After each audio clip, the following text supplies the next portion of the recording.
Halo semuanya, pada beberapa minggu lalu saya mengikuti kelas Master COP Pikatan yang difasilitasi oleh tim Inspirit.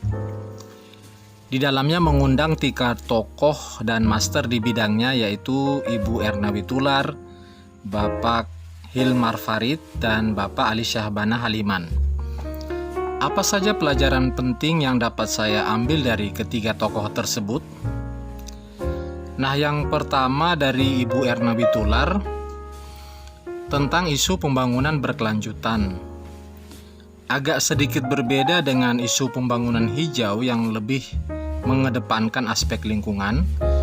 Pembangunan berkelanjutan melihat lebih utuh pada 3 pilar pembangunan, yaitu ekonomi, sosial, dan lingkungan.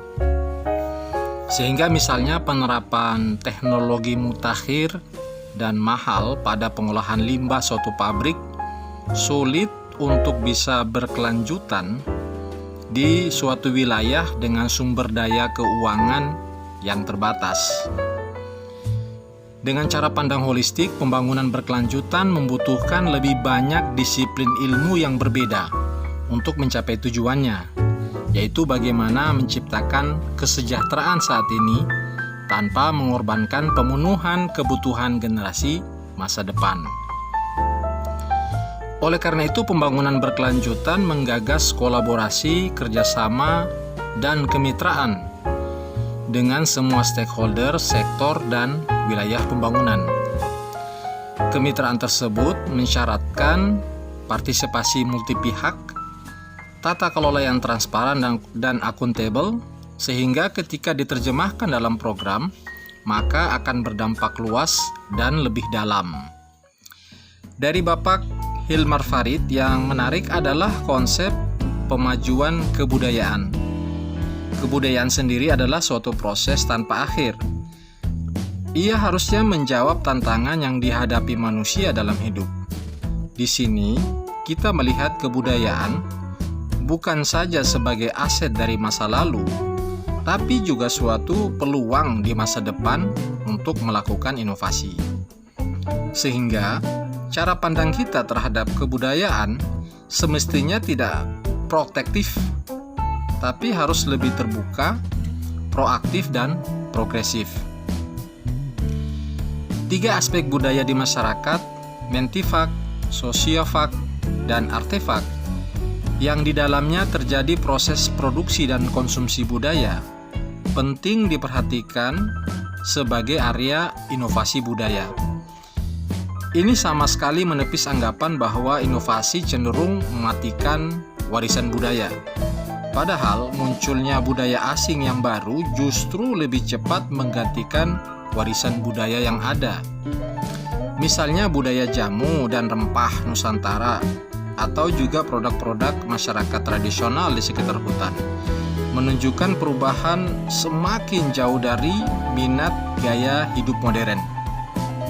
Ini terjadi karena kurangnya narasi budaya tersebut dalam percakapan masyarakat modern kita, ditambah dengan lemahnya dukungan untuk menjadikan hal tersebut lebih eksisten.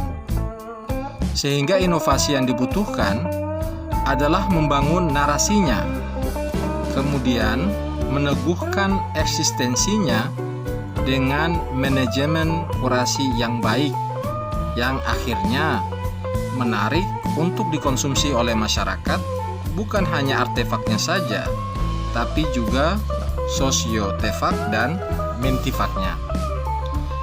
Dari Bapak Ali Haliman, ini seperti melihat dengan kacamata fokus pada praktek lebih nyata dari 2 materi sebelumnya. Bagaimana keberlanjutan menjadi kunci sukses eksistensi enterprise yang dibangun. Agar keberlanjutan tetap terjaga, maka rantai produksi dari hulu ke hilir harus menikmati keuntungan bersama-sama atas dasar saling percaya. Di sini banyak menjawab pertanyaan tentang pasar dan pemasaran. Setiap mata rantai produksi yang menghasilkan produk terbaik dengan kualitas setinggi mungkin sesuai kapasitas yang dimiliki, maka dengan sendirinya mata rantai tersebut telah menciptakan pasarnya sendiri tanpa perlu mengeluarkan usaha ekstra dalam pemasarannya. Tips dari beliau juga agar tetap berkelanjutan, maka hubungan kemitraan sebaiknya dibangun dengan industri, bukan dengan trader atau pedagang. Dan bagi pemerintah, kapasitas masyarakat atau desa dalam mata rantai produksi tersebut sangat penting menjadi pertimbangan dalam menganggarkan bantuan atau hibah.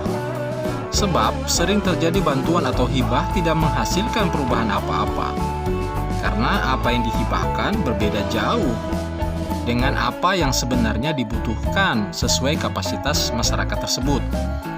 Misalkan masyarakat desa belum memiliki kapasitas yang baik dalam budidaya dan pengolahan tanaman bintanggur, maka tidak tepat kiranya pemerintah memberikan bantuan mesin penyuling biosolar. Sebaiknya yang diberikan adalah bimbingan dan penyuluhan budidayanya agar kualitas dan kuantitas produksi buah bintanggur meningkat. Dan terakhir, nyata bahwa Instagram @detalasi sangat cukup mewakili contoh bagaimana membangun narasi dan membina kurasi dari budaya lokal pada orang dan alam Indonesia. Saya Fadli dari Raja Ampat. Terima kasih.